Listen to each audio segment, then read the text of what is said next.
Third type is Tyndall scattering. Tyndall scattering, in fact, you come across this in everyday morning, children.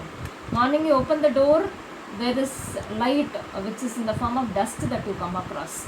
What does Tyndall scattering says is actually the scattering of light rays by the colloidal particles in the colloidal solution, where this atmosphere is considered as colloidal and dust is also considered as colloidal. So that time you see a ray of light entering into your window. That effect is what is called as Tyndall effect. Go through the video, you will even more clearly understand the Tyndall scattering. Tyndall effect. Objective: to learn the concept of Tyndall effect. The Tyndall effect, named after physicist John Tyndall, involves the scattering of light by finely suspended particles in something such as in colloid. This effect is also referred to as Tyndall scattering. Let's demonstrate the Tyndall effect. We'll begin by filling all 3 beakers with the distilled water. In the first, we'll leave just the water. In the second, we'll dissolve a spoonful of sugar. And in the other, we'll stir a few drops of milk. First, we'll shine through the beaker containing only the water. Although we cannot see the light beam as it is passing through the water, we'll be able to see it as it emerges unchanged from the other side.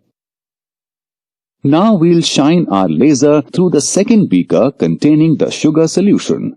Once again, we cannot see the beam as it passes through the solution, but we are able to see it as it emerges from the other side, again unchanged.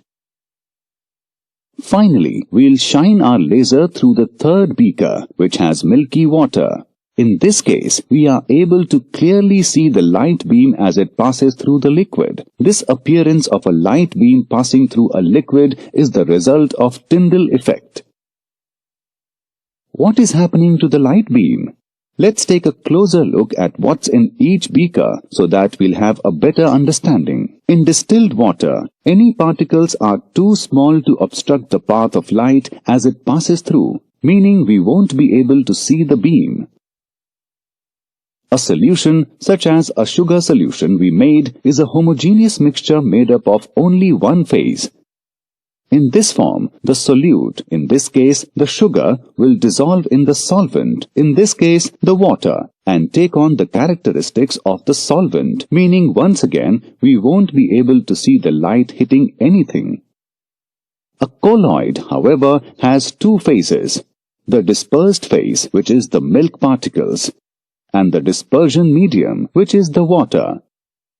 In the colloid, light will scatter in different directions due to the dispersed particles. But in water and in true solutions, such as a sugar solution, it will pass through without being scattered. The Tyndall effect is used in identifying whether a liquid is a solution or a colloid.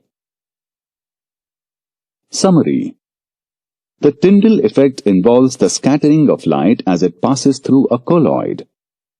True solutions do not exhibit the Tyndall effect.